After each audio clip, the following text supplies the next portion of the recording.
Alright, so I know y'all came to this page to see how I installed my auxiliary tank. I just wanted to start with how the whole project got started. I bought me an F350 to pull my camper. I wanted to go a little bit further on mileage, so I wanted to put an external tank in, nothing big, maybe 40, 50 gallons. I wanted to gravity feed to the other tank, so I found this one on Facebook Marketplace, took a chance on it, had some water in it, so I cut the top open, washed it out, and it was just full of pinholes. So it's going to need a new bottom. I'm going to get it done. I just put it on hold and went and bought me a new tank. So we'll go to the new tank and how I installed it, and maybe at some later time I'll do a video on the repair of this tank. All right, here we are in the back of the truck. You can see the new tank is installed. It's actually a combination 43-gallon tank that comes with a small toolbox. It was like just over $1,000 at Tractor Supply, but it's actually pretty nice, and I don't really carry anything, so just having it's handy for if I do want to carry something. Bolted it down, got it sitting on the rubber grommets that were supplied with it. I will tell you, I kept it 2 inches off the wall, and them bolts fell right on a cross support, and I had a heck of a time getting the stud bolts in from the bottom. It's doable. If I were y'all, I'd move it back this way just a couple more inches one way or another if y'all decide to go with this one, but that's just where it fell, and I drilled a hole, so I had to deal with it. Come over here, you'll see I pretty much just put a brass valve with a 90 and a 3/8 hose through a 7/8 grommet so it doesn't tear it up. We'll go to the bottom side and we'll look at how it's put together under there. All right, here we are under the truck. As you can see, I got the T that they supply you in the kit. I got this one off of Amazon. It's like 50 bucks. Comes with the T right here.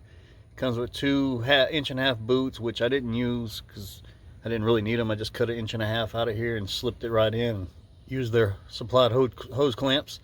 I doubled them up because there was 4, and I had them, so I just used them. Better safe than sorry. It has a rollover valve right here. This is why I put in a solenoid, because I keep hearing that these rollover valves don't seal because the tank has constantly got pressure on it when it fills up this tank, and it still leaks, and it'll actually leak out the top here. So that's kind of the purpose of me putting in this electric solenoid with a shutoff valve.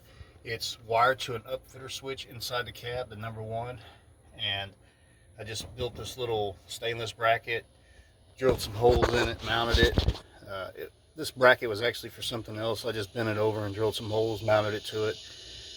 This is where we're coming through the cab, or through the bed, I'm sorry. I put a little bit of wire loom around it just so it's not rubbing against stuff.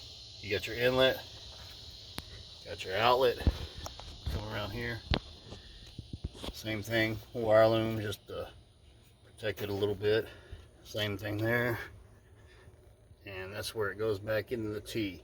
So basically, when this solenoid is energized is the only time that it's allowing fuel out of this tank to go into this filler neck. So if every time you kill your truck, even if the switch is on, it's powered with the switch, it'll shut it off, or I can manually shut it off with the upfitter switch inside the cab. So wiring it, I grounded it here, spliced in here, just kind of ran the wire best I could. I got these little sticky deals from one of the hardware stores. It had some cheap 3M on the back. I peeled it off and I bought some 20-pound 3M. I believe it's 20 pound, and they ain't going anywhere. Ran them all the way along the cab. There are some wires under the hood that go to the upfitter switches, but in my opinion, they're more trouble to get to than they're worth. So I just came through the floor where the shifter cable is and tied it straight into the upfitter switch, and that was the easiest way to do it. So we'll go inside the truck and look under the dash. All right, we're inside the truck now, so we'll look under here. Here's your shift cable I was telling you. It comes through the floor. I just it was easier for me to run it there than try to hook it up under the firewall. So I just ran it there.